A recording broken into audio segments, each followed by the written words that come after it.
Hello everyone, आपका स्वागत है अवधेश मिश्रा नीट चैनल में। 101 क्वेश्चन देखते हैं। In the sequence of following reactions. ये क्वेश्चन काफ़ी इंपॉर्टेंट है, इसका सोल्यूशन आप लोग ध्यान से देखेंगे। ठीक है, पी का रिएक्शन करवाया जा रहा है Br2 से, ठीक है, फिर करवाया जा रहा है Sn प्लस HCl से, तो क्यू बन रहा है। क्यू का रिएक्शन करवाया जा रहा है NaNO2 HCl से, ठीक है, और फिर करवाया जा रहा है H2O से। पूछ रहा है H2O से, ठीक है, यहाँ से R बन रहा है। R का रिएक्शन करवाया जा रहा है KMnO4 से, तो ये बन रहा है। पूछ रहे हैं पी क्या बनेगा, ठीक है, पी क्या होगा।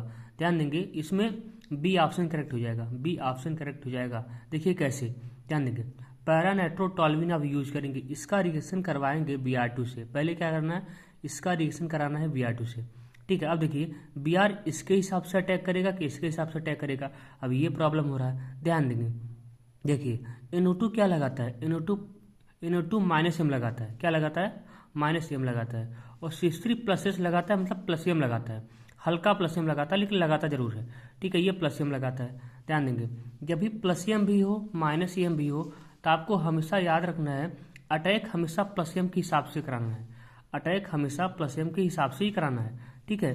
तो NO2 के हिसाब से अटैक नहीं होगा, अटैक किसके हिसाब से होगा, प्लस एम के हिसाब से होगा। अब C3 क्या होता है, आर्थो पैरा डायरेक्टिंग होता है, ठीक है। या तो Br प्लस आर्थो पर अटैक करेगा तो पैरा पर अटैक करेगा, ठीक है, दो जगह अटैक करेगा। लेकिन पैरा पोजिशन तो ऑलरेडी फिल है, पैरा पोजिशन तो ऑलरेडी फिल है, ठीक है, पैरा पोजिशन ऑलरेडी फिल है, इसलिए Br कहाँ पे अटैक कर जाएगा, इस आर्थो पोजिशन पे Br अटैक कर जाएगा, बिल्कुल इस तरीके से, ठीक है। अब इसका रिएक्शन करवाया जा रहा है सेकंड स्टेप में Sn प्लस HCl से, ठीक है। Sn प्लस HCl क्या करेगा, Sn प्लस HCl क्या करेगा, NO2 को कन्वर्ट कर देगा NH2 में। Sn प्लस HCl क्या करेगा, NO2 को कन्वर्ट कर देगा, NO2 को कन्वर्ट कर देगा NH2 में, ठीक है। अब क्या बन गया, हमारा Q बन गया, ठीक है। अब Q का रिएक्शन करवाया जा रहा है NaNO2 HCl से, Q का रिएक्शन करवाया जा रहा है NaNO2 HCl से। अब क्या होगा, NH2 कन्वर्ट हो जाएगा N2 प्लस Cl माइनस में, डाई एजोटाइजेशन रिएक्शन हो जाएगा, ठीक है। NH2 कन्वर्ट हो जाएगा N2 प्लस Cl माइनस में। अब सेकंड स्टेप में क्या किया जा रहा है, H2O, इसका रिएक्शन करवाया जा रहा है H2O से। H2O क्या करता है, N2 प्लस Cl माइनस को यहाँ से हटा देता है, N2 प्लस Cl माइनस को यहाँ से हटा देगा, ठीक है। तो आपका बन जाएगा अब R। अब R का रिएक्शन करवाया जा रहा है KMnO4OH माइनस से, ठीक है। तो ये क्या करेगा, CH3 को कन्वर्ट कर देगा एसिड में, CH3 को कन्वर्ट कर देगा एसिड में, ठीक है। CH3 को ये KMnO4 क्या करेगा, CH3 को कन्वर्ट कर देगा एसिड में, ठीक है। और Br वैसे ही रह जाएगा, ठीक है। तो क्या हो जाएगा, बी ऑप्शन करेक्ट हो जाएगा। याद रखेंगे, कन्वर्जन का रिएक्शन काफ़ी इंपॉर्टेंट होता है, ये क्वेश्चन बहुत ही इंपॉर्टेंट है, इसको आप लोग एक बार जरूर देख लीजिएगा, ठीक है। ये क्वेश्चन इंपॉर्टेंट है, ठीक है। 161 क्वेश्चन देखते हैं। Which is the correct sequence of reagents use for converting nitrobenzene into meta dibromobenzene, ठीक है। नाइट्रोबेंजीन कन्वर्ट हो जा रहा है मेटा डाइब्रोमोबेंजीन में, ठीक है। पूछा है कौन कौन सा रिएजेंट होगा। देखिए इसमें सी ऑप्शन करेक्ट हो जाएगा, क्या होगा, सी ऑप्शन करेक्ट हो जाएगा, ठीक है। देखिए कैसे, इसका रिएक्शन पहले किससे होगा, Br2 Fe से होगा, ठीक है। यहाँ से इलेक्ट्रोफाइल क्या आएगा, Br प्लस आएगा। NO2 क्या होता है, मेटा डायरेक्टिंग होता है, मेटा पोजीशन पे इलेक्ट्रॉन डेंसिटी को इंक्रीज करता है, इसलिए Br प्लस जो भी इलेक्ट्रोफाइल आएगा वो मेटा पोजीशन पे अटैक हो जाएगा। इसके लिए इलेक्ट्रोफाइल कौन है, Br है, तो Br प्लस आके यहीं पे अटैक कर देगा, ठीक है। अब ये हो गया। अब इसका रिएक्शन करवाया जा रहा है Sn प्लस HCl से, ठीक है। ये क्या करेगा, NO2 को कन्वर्ट कर देगा NH2 में, NO2 को कन्वर्ट कर देगा NH2 में, ठीक है। अब ये हो गया। अब इसका रिएक्शन करवाया जा रहा है NaNO2 HCl से, ठीक है, NaNO2 HCl से। NaNO2 HCl क्या करेगा, NH2 को कन्वर्ट कर देगा N2 प्लस Cl माइनस में, ठीक है।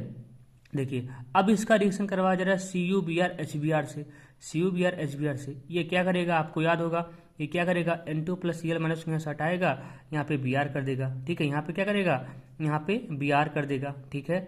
अब ये बन गया, ये क्या बन गया, मेटा डाइब्रोमोबेंजीन, मेटा डाइब्रोमोबेंजीन। तो क्या हो जाएगा, थर्ड ऑप्शन करेक्ट हो जाएगा, ठीक है। ये क्वेश्चन इंपॉर्टेंट है, इसको याद रखेंगे। कन्वर्जन का कोई भी क्वेश्चन हो वो इंपॉर्टेंट ही होता है, ठीक है। कन्वर्जन का कोई भी क्वेश्चन हो वो इंपॉर्टेंट ही होता है, ठीक है।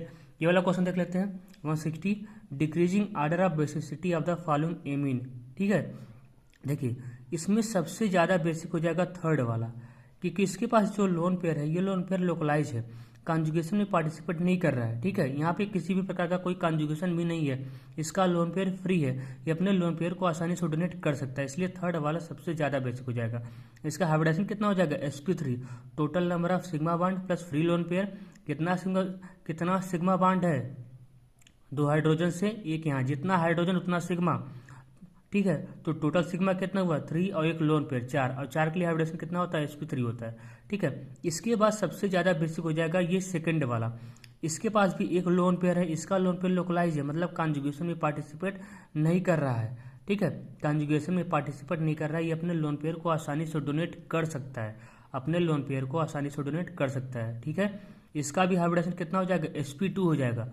Total number of sigma bond 1, 2 और एक फ्री लोन पेयर इसका काउंट होगा हाइब्रिडाइजेशन में, क्योंकि ये कॉन्जुगेशन में पार्टिसिपेट नहीं कर रहा है। एक total number of sigma bond कितना है, 1, 2 और एक लोन पेयर, कितना हो गया, sp2। साथ साथ में इसका हाइब्रिडाइजेशन भी याद रखेंगे, sp2 हो जाएगा। ठीक है, इसके बाद बेसिक हो जाएगा ये फर्स्ट वाला। ठीक है, देखिए फर्स्ट और फोर्थ में कैसे कंपेरिजन करेंगे। देखिए इसके पास भी एक लोन पेयर है, इसके पास भी एक लोन पेयर है, इसका भी लोन पेयर डिलोकलाइज है, इसका भी लोन पेयर डिलोकलाइज है। ठीक है, लेकिन देखिए ये लोन पेयर की वजह से एरोमेटिक है, ये पैरॉल है। इसके पास जो लोन पेयर है, ये लोन पेयर की वजह से क्या है, एरोमेटिक है। ये अपना लोन पेयर डोनेट करके अपनी एरोमेटिसिटी को खोना नहीं चाहेगा। ठीक है, इसलिए अपना लोन पेयर डोनेट नहीं करता, क्योंकि अगर इसकी एरोमेटिसिटी लूज हो जाएगी तो ये बहुत अनस्टेबल हो जाएगा। ठीक है, इसलिए अपना लोन पेयर डोनेट नहीं कर पाता है, क्योंकि ये लोन पेयर की वजह से क्या है, एरोमेटिक है। ठीक है, इसलिए ये सबसे कम बेसिक हो जाता है। ठीक है, इसका लोन पेयर केवल ये लोन पेयर की, ये तो ऑलरेडी एरोमेटिक है। ठीक है, ये तो ऑलरेडी एरोमेटिक है। ठीक है, तो ऑर्डर क्या हो जाएगा, इसका भी हाइब्रिडाइजेशन कितना हो जाएगा, sp2। Total number of sigma bond कितना है, 1, 2, 3। ठीक है, total number of sigma bond 1, 2, 3 और एक लोन पेयर 4 के लिए हाइब्रिडाइजेशन कितना होता है, sp3। लेकिन sp3 हाइब्रिडाइजेशन इसका नहीं आएगा, इसका भी sp2 ही आएगा, क्योंकि इसका लोन पेयर कॉन्जुगेशन में पार्टिसिपेट कर रहा है, इसका लोन पेयर फ्री नहीं है, इसका लोन पेयर हाइब्रिडाइजेशन में इन्वॉल्व नहीं होगा। ठीक है, इसलिए 1, 2, 3 और 0 लोन पेयर क्या हो जाएगा, sp2 हो जाएगा।